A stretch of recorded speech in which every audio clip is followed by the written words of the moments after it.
Bonsoir Mathieu Escaut. Bonsoir. Vous travaillez pour l'UFC Que Choisir, vous êtes responsable des études.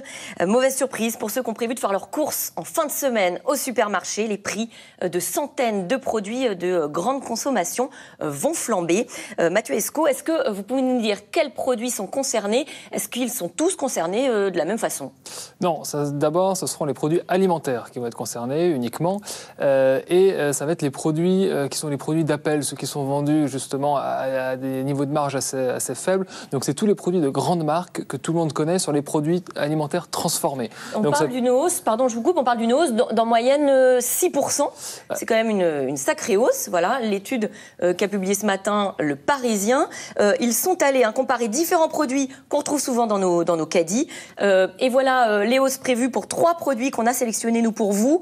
On a le Coca-Cola qui va augmenter de 5%, les yaourts Danone plus 6% et le Nutella plus 8,4%. Mais bon, là, ce sont des exemples. Il y a aussi le Ricard plus 10%, l'eau ou encore le café qui vont augmenter. Oui, effectivement. C'est vraiment tous ces produits alimentaires de grandes marques qui sont ceux sur lesquels les consommateurs font le plus attention en termes de prix, parce qu'ils peuvent les comparer d'un magasin à l'autre. Et c'est sur ceci qu'il y avait une vraie concurrence entre magasins pour essayer d'offrir des prix intéressants. C'est ces produits-là qui vont augmenter parce qu'à partir du 1er février, à partir de vendredi, les magasins auront une obligation d'avoir au moins 10% de marge sur ces produits-là. Donc quand ils étaient vendus avec moins de 10% de marge, le prix mécaniquement va monter. Donc un produit qui était acheté 100 €, obligatoirement aujourd'hui, il sera revendu 110 € à minimum. Exactement. À minima, pardon. Jusqu'à présent, vous deviez revendre au prix que vous avez acheté, pas en dessous. Donc c'était ce qu'on appelle le seuil de revente à perte. Vous n'avez pas le droit de revendre à perte.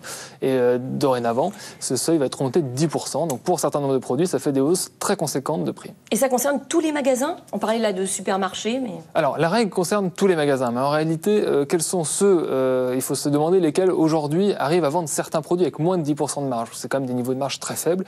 Et en réalité, ce sont les grandes surfaces, les grands magasins et encore pas tous, plutôt ceux qui ont une image de magasin avec des enseignes peu chères.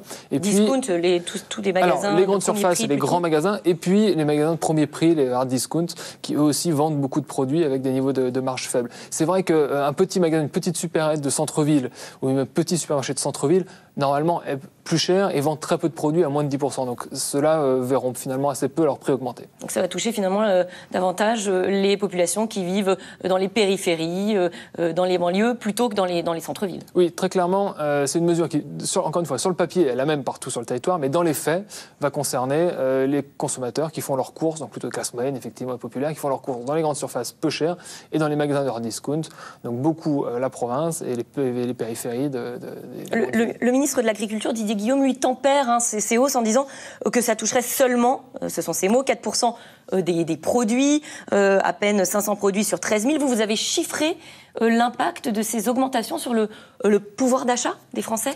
Oui, on a chiffré l'impact en termes de niveau de prix, de hausse de prix. Sur les 2 ans d'expérimentation, on s'attend à un surcoût pour les consommateurs d'1,5 milliard d'euros. Donc c'est vraiment un surcoût extrêmement conséquent, qui a été confirmé par plusieurs études et par un avis de l'autorité de la concurrence, l'autorité indépendante qui étudie toutes les questions de concurrence. Donc maintenant, on est sûr que les prix, malheureusement, que les prix vont monter au cours des 2 prochaines années du fait de cette loi-là.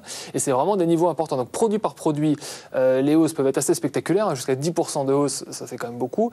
Et par ailleurs, sur le panier total des Français, oui, jusqu'à 1,5 milliard sur 2 ans de hausse des prix, on est loin d'une mesure anecdotique. Alors, on va revenir sur les conséquences de cette loi alimentation. Je voulais juste qu'on écoute le ministre de l'Agriculture, Didier Guillaume, qui explique que si il y a des hausses de marge minimum aujourd'hui qui sont demandées, eh bien c'est pour une meilleure rémunération des agriculteurs. Écoutez-le, ce matin, il était l'invité de France Info. Mais vous voyez bien que le système actuel ne fonctionne pas. C'est impossible que dans une entreprise de grande distribution, on vende des produits à perte. Ce n'est pas possible que l'agriculteur, qui touche 350 €, 400 €, 450 €, on ne lui paye pas son porc, son bœuf, ses fromages, ses produits. Donc l'objectif de cette loi, qu'est-ce qu'elle vise? Elle vise d'éviter que les 2 bouts de la chaîne, d'un côté le paysan, de l'autre côté le consommateur, soient pris en otage par les industriels et par la grande distribution. Bon, finalement, tout le monde est gagnant, selon le ministre de l'Agriculture. Si c'était aussi limpide que cela, on n'aurait pas la même opposition à cette mesure. En réalité, la loi, elle est très claire sur l'inflation. est très clairement écrit que les produits doivent avoir minimum, enfin que les distributeurs doivent avoir 10% de marge minimum, donc que les prix vont monter. Et elle ne dit rien sur la façon dont on attend que cet argent retourne vers les agriculteurs. Oui, parce que l'idée de vouloir mieux rémunérer les agriculteurs, pour le coup, ça semble être quand même une piste pleine de bon sens. Oui, il y a beaucoup de professions agricoles où les revenus sont très faibles, notoirement insuffisant et où il faut chercher à augmenter les revenus. Ça, là-dessus, on peut tous, autour de la table, se mettre d'accord. Le problème, c'est que la mesure ici, elle fait comme s'il y avait d'un côté les consommateurs qui payaient plus cher, de l'autre les agriculteurs, et qu'il n'y avait rien entre les deux, que l'argent passait tout de suite de la poche des uns à la poche des autres. En réalité, entre les consommateurs et les agriculteurs, vous avez les industriels de l'agroalimentaire, qui font les produits transformés alimentaires, et puis la grande distribution, qui achète ces produits, qui les revend aux consommateurs. Et donc, la loi, elle augmente les marges de la grande distribution, mais avant que cet argent arrive aux agriculteurs, alors que rien n'organise cette retombée... Ce n'est pas contraignant. Il n'y a aucune contrainte. Et ce n'est pas tracé. Et du coup, il n'y aura pas de traçage, il n'y aura pas de contrôle, il n'y aura pas de sanction, vu que de toute façon, les grandes surfaces n'ont aucune obligation. Donc nous, on estime que c'est un jeu de dupes, parce que d'un côté, on dit aux consommateurs, vous allez payer plus cher, mais...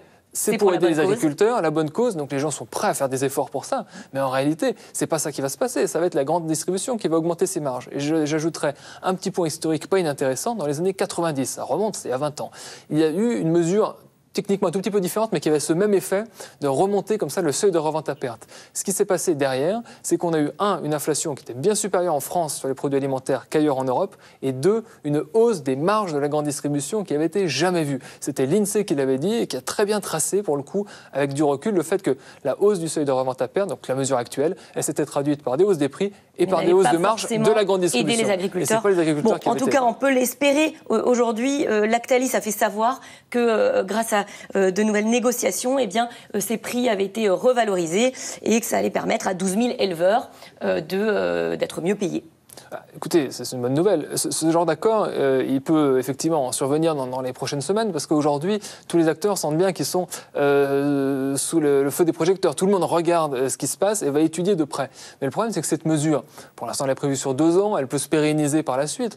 Est-ce que dans 2, 3, 4 ou 5 ans, les industriels et la grande distribution, encore une fois, rien ne les y oblige, continueront à vouloir payer mieux les agriculteurs? Nous, on a d'énormes doutes. En revanche, les consommateurs, eux, ils passeront à la caisse toutes les semaines. Alors, ce qu'on sait, c'est que ça va peut-être permettre d'éviter des scènes d'émeutes. Je ne sais pas si vous vous souvenez, il y a un an, ces sortes de ruées vers des pots de pâte à tartiner parce qu'ils avaient connu des baisses de prix, alors ponctuelles, mais extrêmement spectaculaires. Voilà, on voit ces images des consommateurs qui se ruent dans les rayons pour acheter des pots de Nutella, pour ne pas le nommer. Ce type de scène, là, pour le coup, de quasi-émeute dans les grandes surfaces, ça sera plus possible.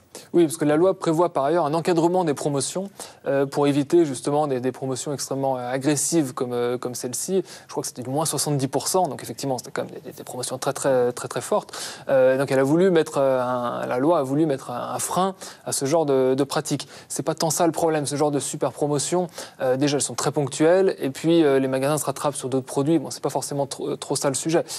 Donc ça sera plus possible, mais en revanche, le souci, c'est que c'est cette inflation qui va avoir lieu au quotidien pour l'ensemble des Français sur tous leurs produits alimentaires et qui ne va pas se retrouver dans la poche des agriculteurs de l'autre côté. Alors, est-ce qu'on peut croire les distributeurs qui disent qu'ils vont essayer de reverser une partie de ce qu'ils vont gagner, notamment grâce à par exemple, des cartes de fidélité, en donnant des primes sur les produits, justement là, qui vont augmenter particulièrement, ou en baissant peut-être davantage les marques premier prix, vous savez, les fameux MDD, les marques distributeurs?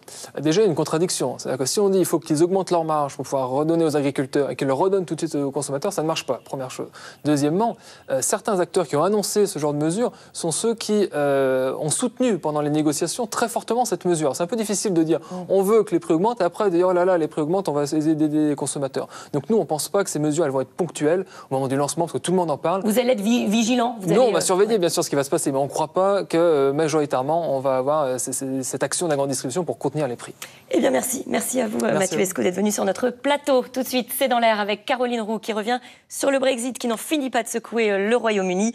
Theresa May doit retourner négocier un énième accord avec l'Union européenne, mais pas sûr que l'Union l'entende de cette oreille. Caroline Roux et ses invités répondent à toutes vos questions.